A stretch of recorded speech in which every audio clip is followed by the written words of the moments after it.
Surat crime બ્રાન્ચે 4 વર્ષથી ફરાર વિશ્વાસઘાતના આરોપી ગૌરાંગ કંથારિયાને વડોદરા ખાતેથી ઝડપી પાડ્યો છે। આરોપી હુન્ડાઈ શોરૂમના ગ્રાહકોના કાર બુકિંગના રૂપિયા ગેરવાપરી કરી ફરાર થઈ ગયો હતો, જેને હવે પોલીસે ઝડપી પાડી વધુ તપાસ શરૂ કરી છે। સુરત શહેર ક્રાઇમ બ્રાન્ચે 4 વર્ષથી ફરાર ચાલી રહેલા વિશ્વાસઘાતના આરોપીને વડોદરા શહેર ખાતેથી ઝડપી પાડી મોટી સફળતા મેળવી છે। આરોપી ગૌરાંગ કંથારિયા સામે સરથાના પોલીસ સ્ટેશનમાં રૂપિયા 6 લાખથી વધુના વિશ્વાસઘાતનો ગુનો નોંધાયો હતો। પ્રાપ્ત માહિતી મુજબ ગૌરાંગ કંથારિયા સુરતના વાલક વિસ્તારમાં આવેલા એમિનેન્ટ હુન્ડાઈ શોરૂમમાં સેલ્સ કન્સલ્ટન્ટ તરીકે નોકરી કરતો હતો। નોકરી દરમિયાન તેને અલગ અલગ ગ્રાહકો પાસેથી કાર બુકિંગ માટે લેવાયેલા રૂપિયા શોરૂમમાં જમા કરાવવાના બદલે પોતાના અંગત ઉપયોગમાં વાપરી લીધા હતા।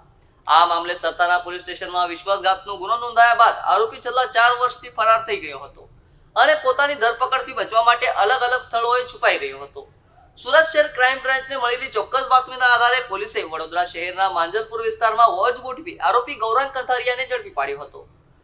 હાલ આરોપીને વધુ કાર્યવાહી માટે સરથાના પોલીસ સ્ટેશનને સોંપવામાં આવ્યો છે। પોલીસ દ્વારા આરોપીની વધુ પૂછપરછ હાથ ધરવામાં આવી છે અને આ મામલે અન્ય કોઈ વ્યક્તિ સંડોવાયેલ છે કે નહીં તે દિશામાં પણ તપાસ શરૂ કરવામાં આવેલ છે।